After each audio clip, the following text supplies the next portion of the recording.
Welcome to the Fit and Sane podcast, where strength meets success.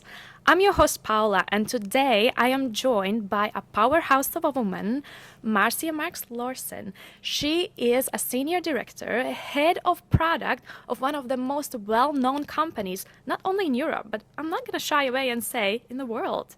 She is also my personal gym crush and a woman who can hip thrust over 200 kilograms without even changing her facial expression. Welcome, Marcia, to the podcast. Thank you, Paula. Thank you so much. So before we start today's conversation, I would like to invite you to have a shot with me. Okay. I have a little something for you here. Okay. Don't worry, everybody, it is 100% alcohol free. Cheers. Cheers. To a great potty.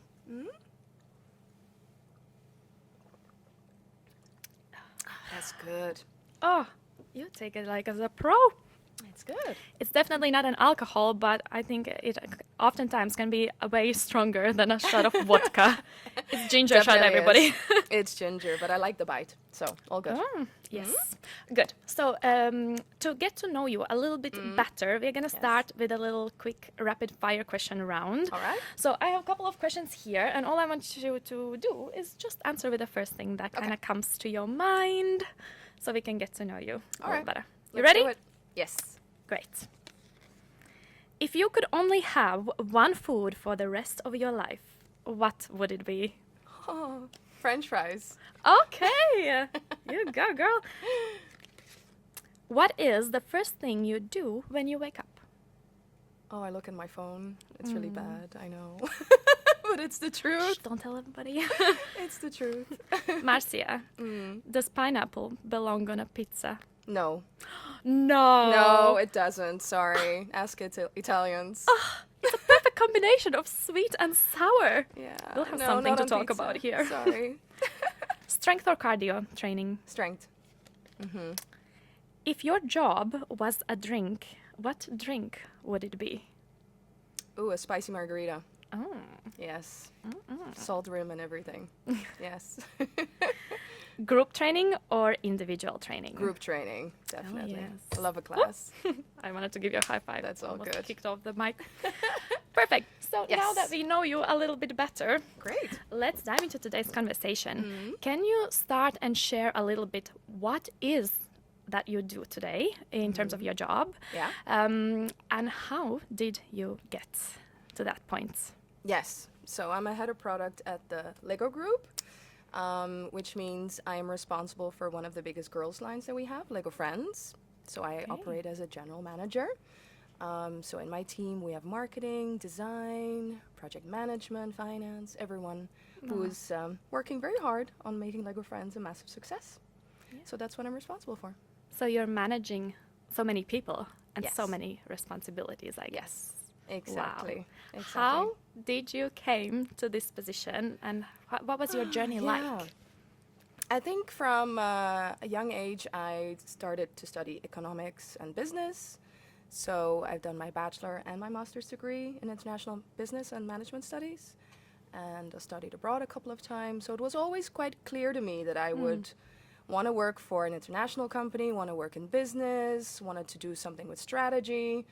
I didn't think I would work with toys, but here we are.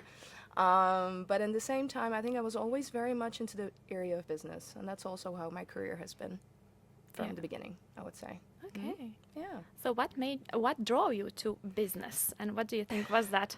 That's where I want to be. It's a great question because my dad and my mom have nothing to do with that area, so it's not like I've seen it as a massive role model around me in my life.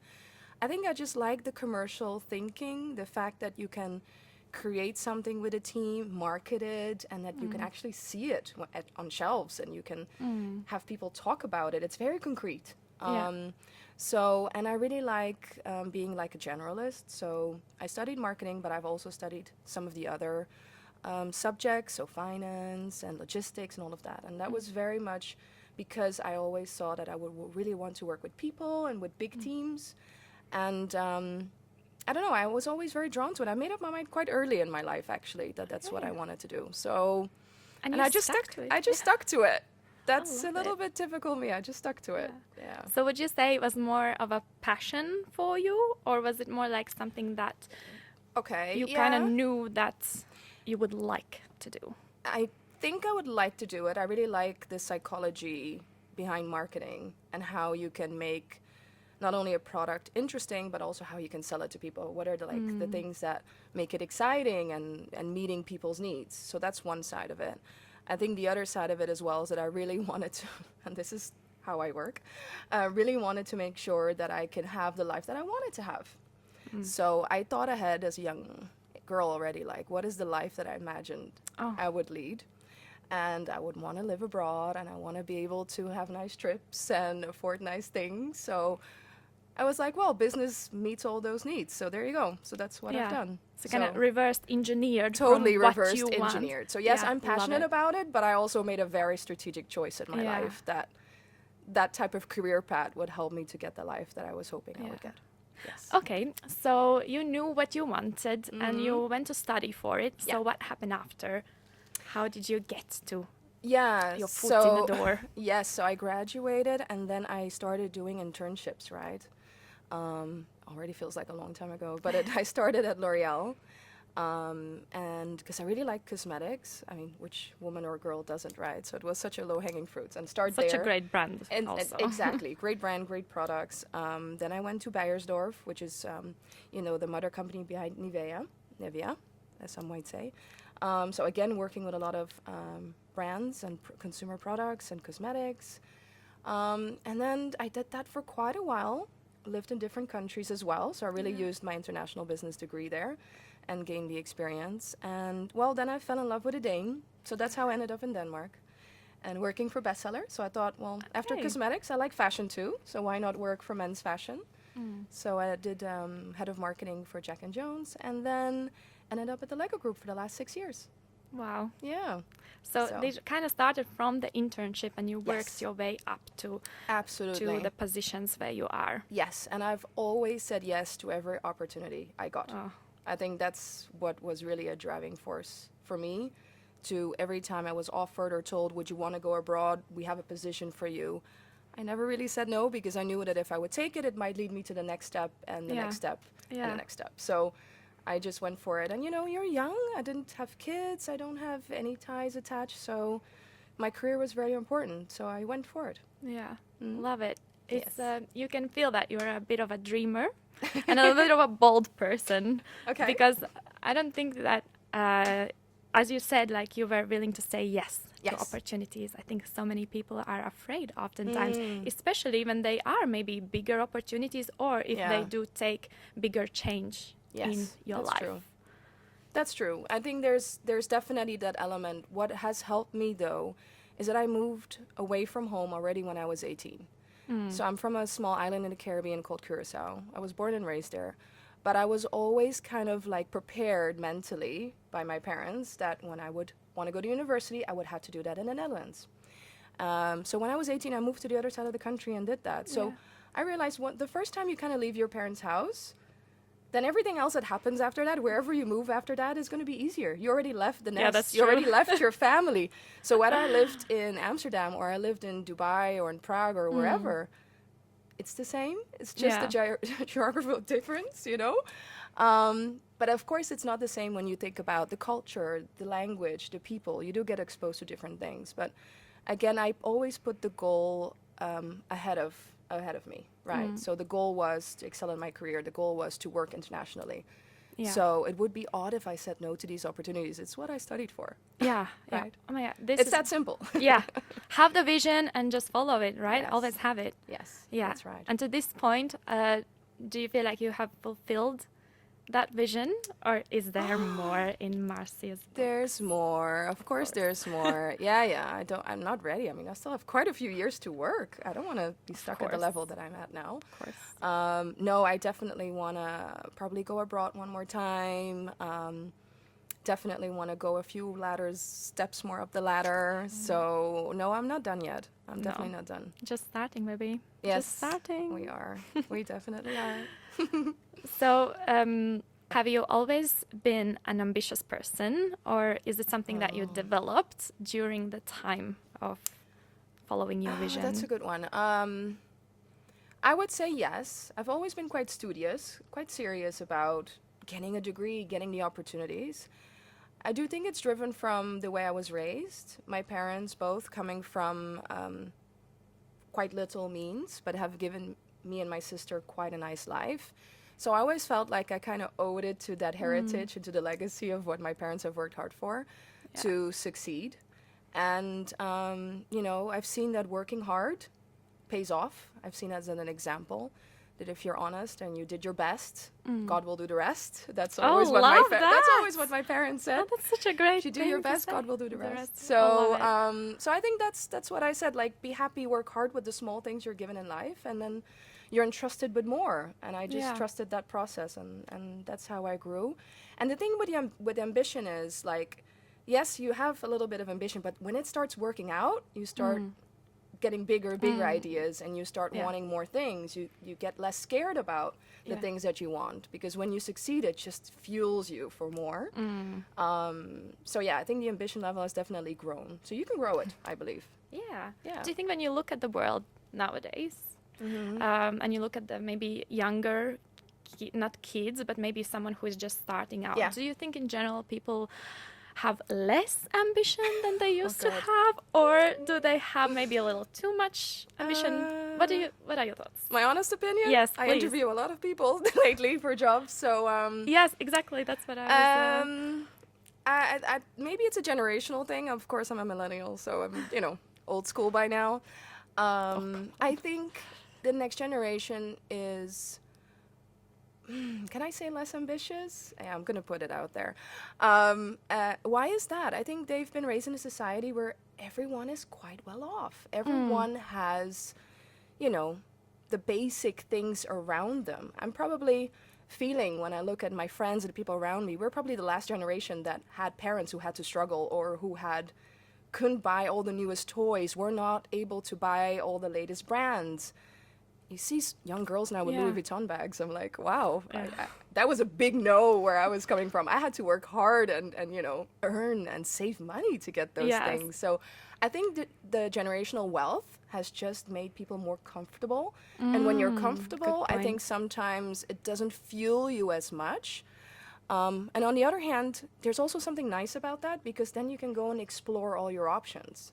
You can take your time. You can take 1 or 2 years of sabbatical and figure out what you want. That was not an option for me. I just went from school, back to school, back to school, back to school, back to work. Yeah. So there was not a time where you can just rest on your laurels because the train was going. I think now people are just more relaxed. So the ambition level doesn't feel the same. The pressure maybe doesn't feel as much the same. At least that's my feeling. I I'm not sure. 1000% agree. Okay.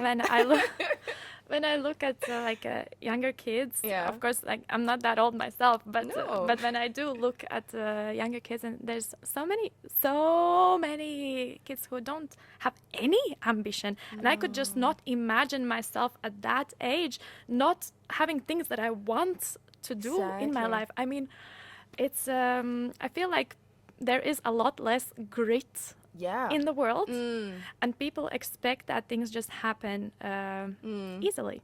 And I think a lot of that is also to do with the social media and how it is portrayed, that you can get an overnight success in take this course 30 days and you're going to build your business empire to whatever, and all this exposure to quick success is just putting, I think, taking a lot of grit out of people, because it just shows you don't really need to do that. Or maybe even to go for it. No, that's true. And I think maybe even that they just have an expectation that things will happen for them. Yes. Because it's all around you, and everyone seems to be having that success, and everyone seems to be having it easy. So you just go into interviews, into situations where you think, okay, this is just going to happen for me because it happens for so many others. And that's where you kind of get like, oh, that's not true. Yeah. Not all the doors are always open. Which I guess also people do learn when they figure out that, okay, it actually does not happen overnight. No. And then it can be very demotivating for some. But I also feel like nowadays, I would say there's less grit. So we agree. and less ambition. So, I think there is something to do with the Yeah. social media where we live, and actually, yeah, what you said about generational wealth, Yeah. that we are just in a different place right now. We are. People don't have to have the same grit in some No. ways if they don't You're want born to. in quite comfortable means compared to maybe what our comfort. parents have Yeah. experienced. Yeah, that's But right. where you are today, obviously, you are very successful woman, and you have achieved a lot. Can you tell us, is there such thing as overnight success? No. No, not at all. Not at all. I think I've been somehow, some would say lucky in my career a couple of times. Maybe I was at the right place at the right time, at the right job came up. Again, but then it's a matter of saying yes, right? Yeah. That's another thing. Sometimes they come up and people might say no, like, no, I'm planning to buy a house, or no, it's not convenient for me. No, I have a partner now. I've done all those things regardless of whether I was in the middle of buying a house or having a partner or whatever. I just chose to follow the job. So no, there's definitely sacrifices to be made. And maybe that's something that people don't see. They just look at your CV and they see the titles and they see where you've lived, and they have no idea the sacrifices you've made to get there. You know, it's being abroad, being away from your friends all the time, being away from your family.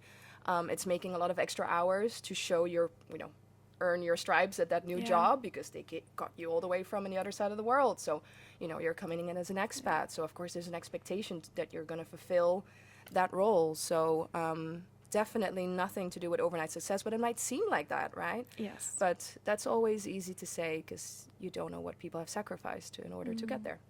What has been, from all of you mentioned before, what has been the biggest sacrifice that you had to make in order to level up and to get to the point where you want to be?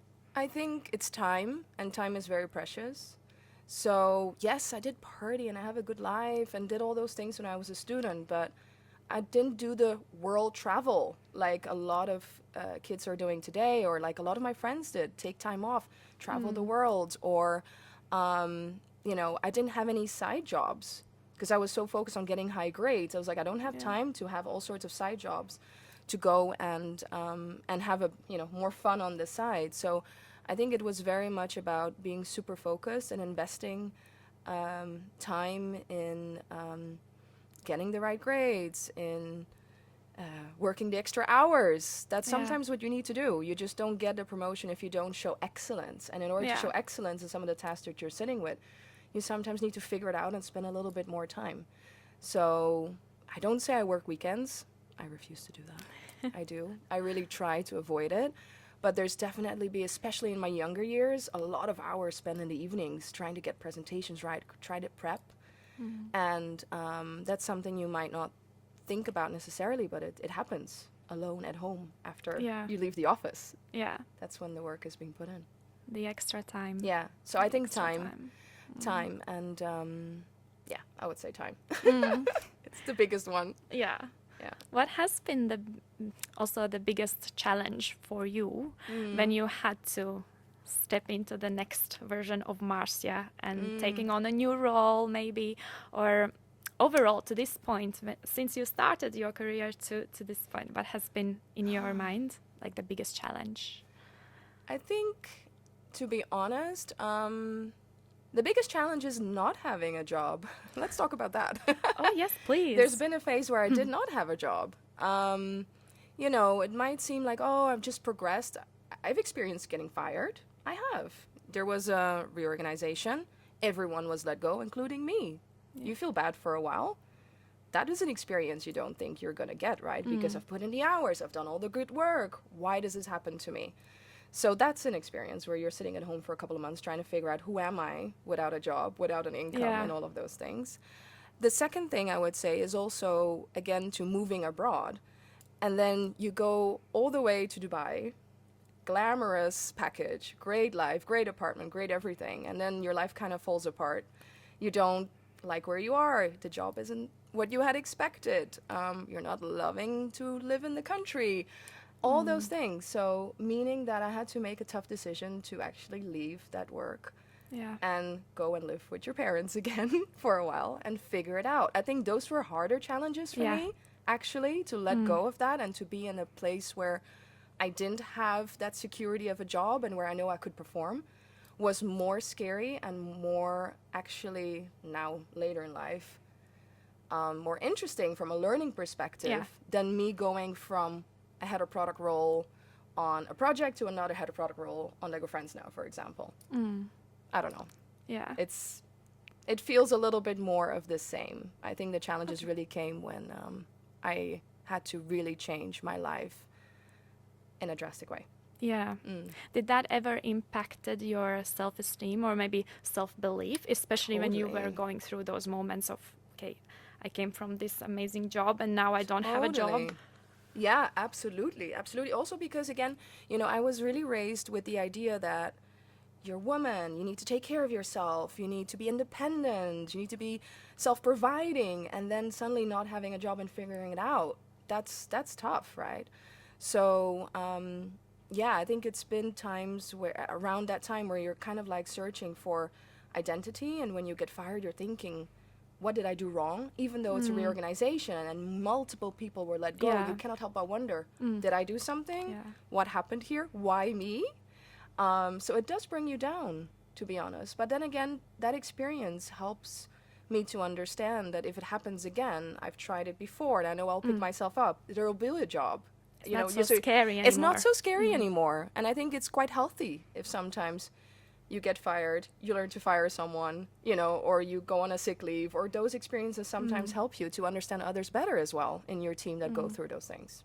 How did you overcome those moments, I wonder, of doubt and when you were in it? Because I can imagine it might have felt quite shitty. Yeah, no, it did. It did. I mean, talk to people about it.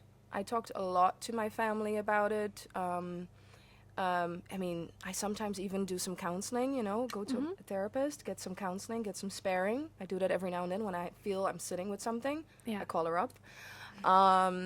Just really surround yourself with people that believe in you and that remind you that you're not your job, and that remind you that there's more in life and that you'll definitely find a job, and there are people there who are willing to help you, you know. You're not financially ruined immediately because you don't have a job, right? There's always a security network around you. And I think that's just the fear of not being able to provide immediately and having a comfortable life is probably more a fear than it is a reality. Because in the end of the day, I have spent 6 months without a job.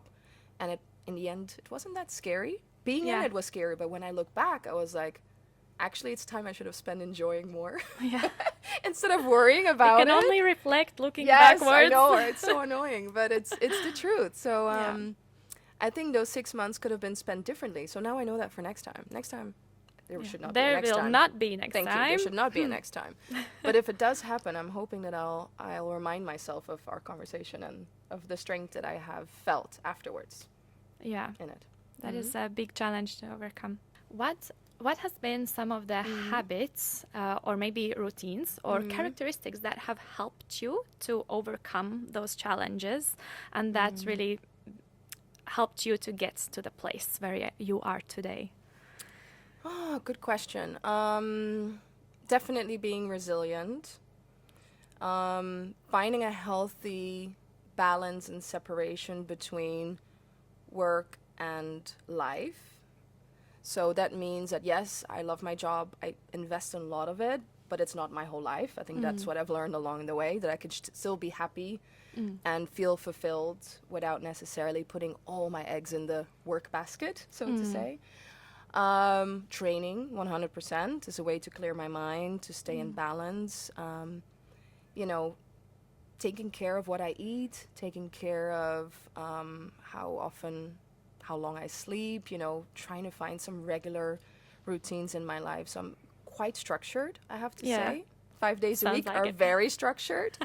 The weekends are for fun and whatever comes comes up. But those 5 days a week when I'm at work, I really have quite a regime, I would say. And that's how I cope. Love it. Has it always been like this? Have you always had those routines?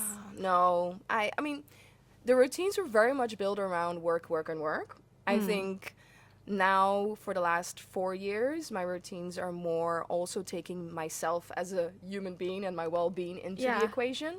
I think when I progressed in my career, more demands are, there's just higher demands on you as a person, but also on how much you need to give to your team and how much you need to think ahead and balance all the responsibilities. So with that, you need to have energy. You need to find a source of energy.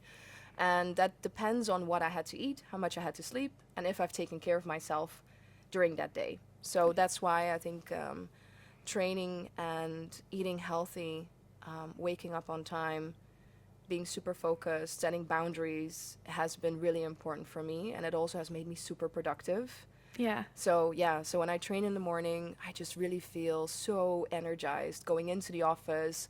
My mood is great because I just left all the stress out the door before I entered the door. And then really try to think about eating a lot of wholesome foods during the week. But in the weekend, I need to let go. I need to have my party. drinks. Yes, that's what I'm known for. I need to let loose. I need to drink and eat whatever I want. I do train as well on the weekends, but I try to enjoy my life and remind myself that, I'm working also in order not only to pay bills, but also to enjoy the life outside of work. So I really make that happen in the weekends. Is that something that you came to learn, or you implemented gradually, or was it always kind of the balance between the work and enjoyment and it has become taking more care of yourself? It has become more, I have to say, because I think when I was younger, again, so career oriented, right? It was only about work. So I didn't think I had the time to work out. So I just believed in my mind. How many of you have said that? I really, truly believed I did not have time for workout. I did not have time to go to museums. I did not have time to enjoy myself because I was so busy with work. Not true. Really, really not true. It's something you tell yourself. And why do I say this? Because when I looked to senior leaders that I aspired to be, I was always so impressed with how many things they can squeeze in their day. They had kids. They go to the gym in the morning. They have podcasts. They write books. They go to seminars. They're part of boards. And I'm like, how do they have time to do that when they're like, such a high level in our organization? And it's because they really plan and find the time, and they really utilize all the hours in the day in a really good way. So they make no excuses not to do any of those things. Yeah. And as I aspire to also work at that level, start mimicking. What do they do? How do they do it? Yeah, they're in the gym at 5 a.m. That's how they make the gym time happen. Yeah. So that's what I started doing, and it's working for me. And I really can see that, yes, there's more hours in a day than you might think. Yeah. And you can then decide how to use them. And sometimes I use those extra hours on work when it's a really busy time and there's big deadlines, or I really want to do something, with a little extra level of perfect. Then I'll invest my hours there. But there's also other times where I have to spend the time on reading books or listening to podcasts about well-being and psychology and those things to also feed my soul. Yeah. With things that help me out. So you have to really actually prioritize. Totally. It's about prioritizing it. Totally. And it's okay to shift your priorities as well a little bit. Day to day, maybe week to week. A little. I'm quite rigid, I have to say. I can shift my priorities when it comes down to friends needing me, family needing me. So I'm quite clear on how I spend my time and what my boundaries are, I have to say. So I tend to know exactly what my ranking of priorities are. But of course, life happens, and then you need to pivot, and then you need to be flexible. Sometimes we've had someone that has been sick for a while in our family that needed a lot of care and attention. So that month was a lot of hospital visits, a lot of other things that I couldn't do. So yes, then the gym was a little harder to squeeze in. But I know I'm doing it for this cause, and I know it's temporarily, and I'll get back to it. It's trusting yourself that you will get back into your routine, but right now something else has got to give. Yeah. Yeah. So it's still on the priority list, but maybe just the placement changes going a little bit. Exactly. Instead of trying to hit 6 times a week, then maybe 3 times a week for that period is good enough, because you need to prioritize time on something else. Yeah. But I tend to be quite fixed in how I spend my time, I have to say, because it's working for me now. So I feel like I found the right routine. And so I guess used to it was not really like this. No. How did you find what works for you, and how did you find this routine? Yeah.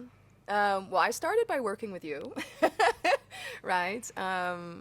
When you were my personal trainer, I think that was an eye-opener for me. I remember we were negotiating how many times I should hit the gym. I was like, I can only give you 3 days a week. Only give you 3 days. I'm very busy. I have a job. And you're like, well, you need to give me 4 if you want to hit that, weight loss and body She like, had goals, ambition. guys. Yes. But the thing is, sometimes you need to trust the process and then just try to squeeze in those 4 days a week. And then it started working. And again, it's back to same with ambition. When you start seeing results, it just feeds the hunger and you want more and you want more. But sometimes you need to go through it and trust the process. Yeah. And that's also what I saw here, that the first couple of months waking up at 5:30 to go to the gym was terrible. I didn't get it. I was like, why am I doing this to myself? But then I saw the benefits. I can come home and I have the whole evening to myself. Yeah. Right? I can maybe meet a friend for dinner instead because I didn't have the gym that I needed to suddenly run to. I just got it done. Just get it done. And then I realized how many more hours I had to do other things. Yeah. So it's just like a self-fulfilling prophecy. You need to try it. You need to believe in it. See what others are doing. And then it must not be so hard. Just get it done. Oh, love it. Just Get it done. Yeah, I know. Easier said than done, but just get it done. No, yes, but you actually bring a really great point that sometimes you have to, when you are trying this new, whatever it's routine or whatever you want to do, you also have to trust it and go through the moment and time of discomfort in order to figure it out if it actually is working. Because I think oftentimes when people adopt a new routine or a new goal or whatever, it starts to get a little bit, it is uncomfortable. Oh, yeah. So people quit and it's like, no, that's not for me. But you actually need to go through that discomfort to even figure out if it is working. Totally. Maybe you just need a little more. Yes, totally. And it's time. I think that's the big thing, right? It's giving it time. And, I was on a lot of like fast diets before you and I started working together. And I was used to getting instant results. Every week you can go on the scale and you see results. And I remember the first month we worked together, it wasn't going as fast. And you were trying to tell me, hey, maybe it's water weight. You made me aware of all these components that I was not aware of that are happening in your body. Hormones, stress levels, water, sleep, food, all of those things. And then once you start just going with it and just trusting the process, and give it time. I think we want things, again, back to what we said earlier, right? The fast successes. Most things that last, like right now, I've been on this weight and this routine for more than 4 years now. It's because, I invested in understanding my body and gave it time. And then it lasts, right? Because now it's such a normal part of my day-to-day. I can't imagine not doing it anymore. Yes. It's like someone would take you out of the gym. I don't know. I would probably go mental. Me too. If it was like after 2 weeks. I would be a really unpleasant person to be around. I can already tell after 4 days of not being in the gym, I'm so cranky. Yeah, right? I am. Yes, I am. That is so true. I am. Also, I actually, looking back at that time when we were in the gym, when we just kind of met. Yes. I remember when I told you that we might need to implement some heavy strength training in your regimen. I remember you were a little bit resistant. Yeah. Can you share why you were a bit resistant to that idea of going to lift heavy weights as a woman and how your mind has changed since? Yeah, great one. That's true. I thought weightlifting equals looking bulky. And I was like, no, this whole thing about losing weight and doing a lot of cardio is because I want to slim down. I want to, look feminine and be soft and be curvy. And you're like, yeah, well, if you want the curves, you need to lift the weight. And I was like, really? Is that how it works? I didn't believe it. I have to say I didn't believe it. Because there's no one around me who has had, who has role modeled that behavior. I didn't know anyone. She told me she doesn't want to look like a CrossFitter. That's right. I did say that. I'm sorry, CrossFitters. Love you guys. There's no shame there. No, they look awesome. But no, I just really felt like how does that work? You're lifting weights and you get the body that you want. I don't get it. And then I was like, you know what? I'm going to do what Paula does. Because if I want to kind of look like her, I just do what she does. And I started going to all the classes that you did, that you gave. And I was like, well, if I'm here 6 days a week and I eat what she tells me to eat, it has to have results, right? It has to be that easy. And it's true. It's that easy. Just follow the program is what I've learned, right? Just trust the process, follow the program. But no, strength training is a huge I mean, today I also chose it over cardio, so it's a huge part, Yeah. and I love it. And it's so satisfying to lift more and more and more. Yes. It And is so I mean, addictive. guys, she's a freaking badass in the gym. Like, Oh, didn't think I would amazing. ever lift anything, and now I'm lifting a lot, so it's really fun. I love it. Yeah. Yeah, I So do. could you imagine your life now if you said, you know what, I do not want to lift anything? No, no, I wouldn't be able to imagine it. No. It's such a big part of my life now. I really enjoy it. So. Yeah. So what does your training routine these days look like? Finding the balance between enjoying life and Yeah. productivity? Yeah. So I give myself the flexibility in the weekends, but I do try to hit at least one day in the weekend. So generally 6 days a week is what I'm going for, whereby I do upper body and lower body training. I would say 3-4 days of the week, and then I do reformer, I do body combat as well, and I do body pump. So that's the 3 classes that I do. The other ones I train together with a buddy. I think it's very important to find someone that kind of motivates you and lifts kind of the same way, so you can, challenge each other. And so I have a great friend that I train with 3 to 4 days a week, actually. And the other days I do the classes, which is also a lot of fun. I like the group work and a bit of cardio on the side. So. Yes, amazing energy, Yes. just vibes. Just good. Do you think that is also something that helps with staying disciplined for you to have a training buddy that trains with you, or does discipline come easy to you?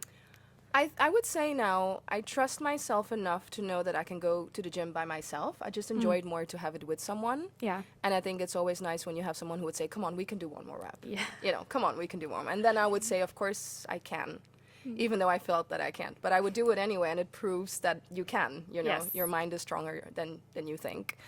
I think discipline has always been a big part of my life. It's closely tied with ambition, right? It's really part of wanting to achieve something. And if you want to achieve things, you need to stick with it. You need to have some sacrifices. It needs to not come easy. I have to say, I was not always as disciplined with my training and my well-being. That's what I've learned on this journey the last few years. But a good dose of discipline has always been part of my upbringing, I would say. Yeah. Yeah. Yeah.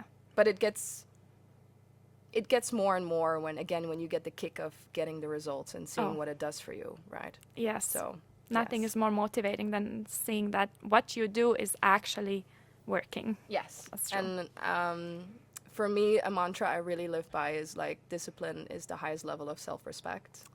So that's really what I believe. If you take care of yourself and you respect yourself and love yourself enough, you will put in the work and you will take yourself seriously.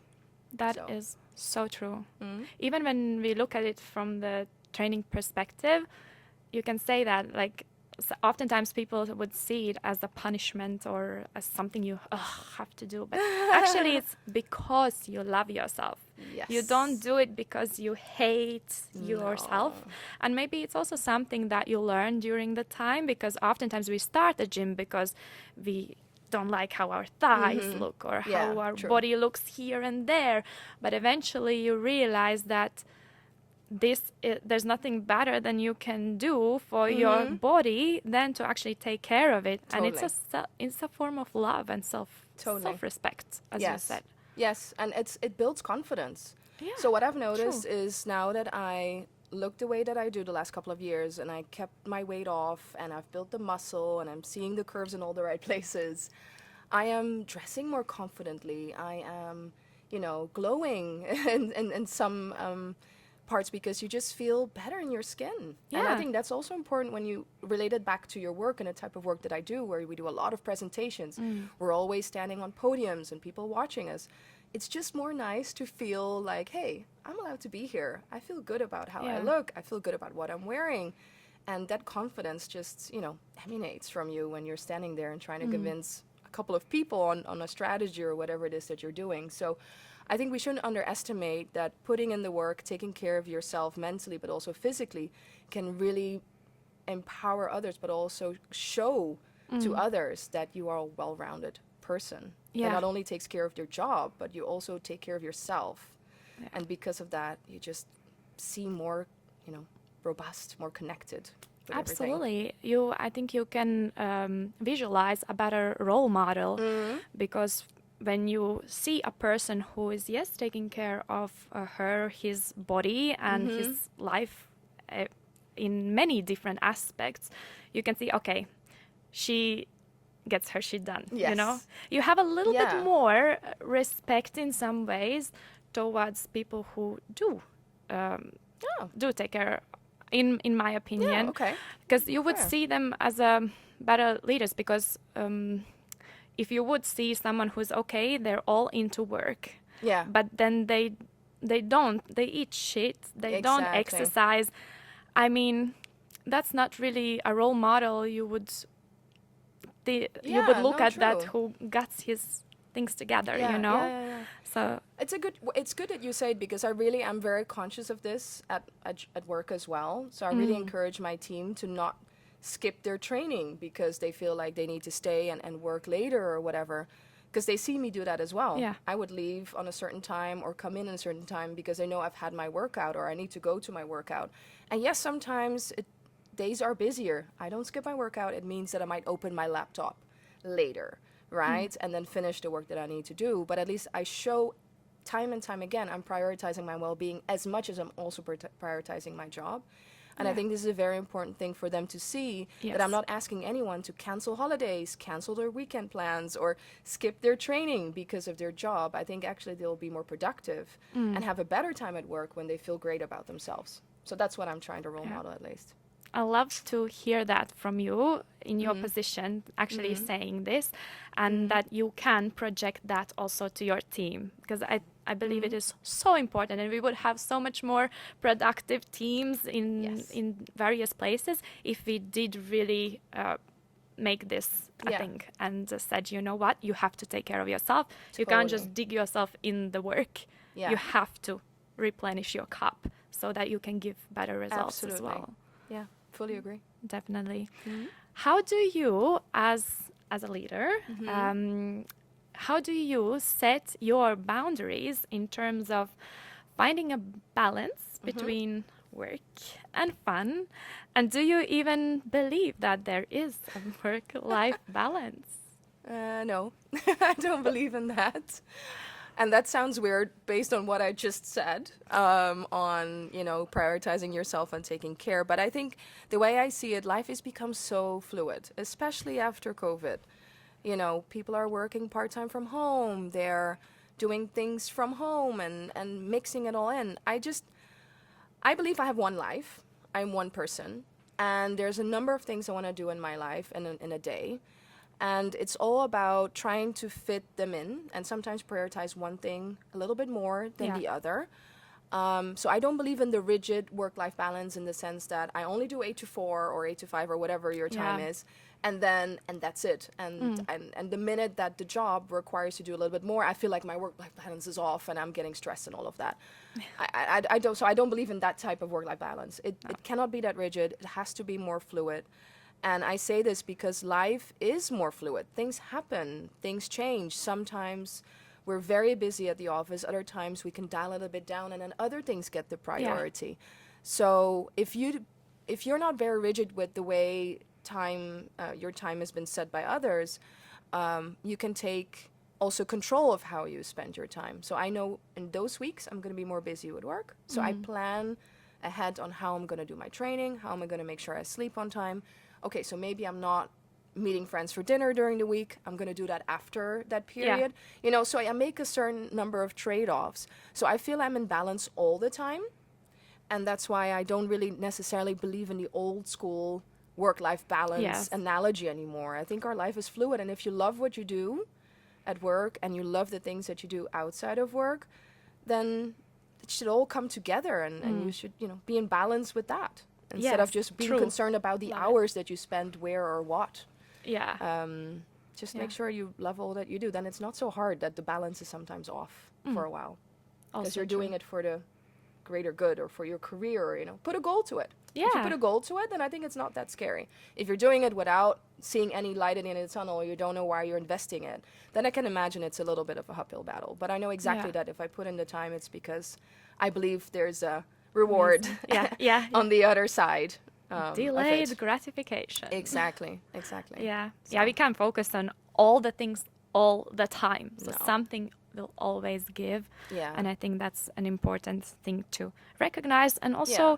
so that people would not feel so shitty maybe when things are a little bit off of Correct. balance. Like you don't have to be in balance all the time. It can No. look in so many different ways, right? I think you're off balance when you're maybe not aware of it. But the minute that you're aware that this is a busier time, which means I'm going to make a series of different trade-offs with my time, then you're in control, Oh yeah. right? And when you're in control, you can decide how you spend your time. I think the balance gets tipped off when you feel overwhelmed, when you feel like you don't know how to balance things from home versus work versus kids versus other priorities. Then I can imagine that creates chaos, and then you suddenly start feeling stressed. But if you try to make them in bite-sized pieces and kind of be like, okay, this is one goal, this is one step, this is one process, and how are these things connected? How do I get them done within a week? It makes the challenge a little less overwhelming, and you gain control of things you can gain control of again. Yeah. At least that's how it's been worked for me. I love that. The control. Control, yeah. That's another thing. That's a whole other topic. No, but that's so true. Like you are always in control, like of your own Yes. choices and how you split things, where you put your focus on. That's Yes. on you, and you can always control that Yes. if you're aware. I think there's a lot more things that we can control that some people may believe. I don't think, well, you can't control when you die. You can't control when the doctor tells you today that, hey, there's nothing I can do for you anymore. This is it. Those are really tough places to be in, but everything else you can pretty much decide. I mean, Yeah, you can true. take back control. Some things Yeah. you can just decide to do or not to do. That's also a way of regaining control Yeah. and reestablishing balance in your life if that's what you want. Just make decisions. They're scary, but do them. Yeah. It will help. Oh. So what are some things that help you to recharge and Yeah. after, let's say, a stressful week or a stressful day, what are some things that fill your cup that help you to gain back the energy and calm your nervous system a little bit, Good glass if that's of wine. possible? I know. Red or white? White. Yes, I used to drink a lot of red and back in the day, but I get a bit melancholic and very tired of it. I don't know. So I've switched to drinking mostly white. So a glass of white wine, always nice. A cocktail, hosting. Strangely enough, I really get a lot of energy from coming up with a theme, inviting friends. I'm having a pink party very soon just because I thought pink could be fun. And then I theme all the food and everything that we're going to eat pink, and I buy decorations. I go all in. It's just four people. You're It's just very 4 people. Oh. But I'm going to take it because that's again, those are some of the things that give me energy. Going to the theater, seeing art. I really want to do something with my hands. The last couple of months I've been trying to figure out, do I want to paint? Do I want to do something with clay? I don't know, but I feel like I want to nurture something creatively. Yes. Because the gym has been a big source of, getting stress offloaded, but also regaining energy. I'm trying to say what else can do that job for me when I've already been to the gym. Yeah. And I come home from work. I don't want to just sit and doom scroll on my phone, which is a tendency everyone will have, right? Yeah, And I'm that's not true. much of a person who wants to watch hundreds of series and spend a lot of time there. So I'm really trying to use my time listening to podcasts, reading. I love a good magazine, fashion magazines, guilty pleasure. But also really planning trips, going away for retreats, nice restaurants, wine, parties, yes. Parties. It gives me energy. Believe it or not, I really get energized. Yeah. It's like, okay, this is what I work hard for. This is when you spend your money on things that you really enjoy. It's worth it. Oh, it's so worth it. Absolutely. As long as you get energy from it and you enjoy it, Yeah, it's worth it. exactly. I think. Exactly. Good. It was such a great conversation. Thanks. Before we do say goodbye for today, I would like to ask you for one advice that you would give a young person who is just starting out and maybe want to pursue a career in business and get to the leadership positions. Yes, I think actually two things. The first one I would say, be very focused. So the one thing that I've done very early on in my age is to set a goal and then really pave a way to how do I get there, right? So be very goal oriented, look upwards, see what the next level is doing, and then see what you can learn from that person. What are they doing? What are they saying? How are they speaking? What tasks do they sit with? And really try to learn and observe. So that's one area, I would say. The second thing is, don't take the easy route. So I have had, especially in my Lego career, have had the most challenging projects to deal with. Some people would go, I'm not going to touch that even with a stick, you know. But so I've built a bit of a reputation of being the one that takes the ones that are hard, being the one that are not easy. And I think you learn the most out of those. And that's sometimes the opposite of what we believe is success, right? Because we're thinking you're going up the ladder when you have a lot of successes in your career. Yes, that might be. Of course, you also grow in your career if you're doing projects good all the time. But what I've learned is that when you're facing really challenging projects, and some of them I've not been able to crack, the learning out of that is so rich. And if you can explain that to your future leaders or people around you, you actually have something to bring to the next level. You learn so much more when things are difficult or when they're not going well than when it's easy.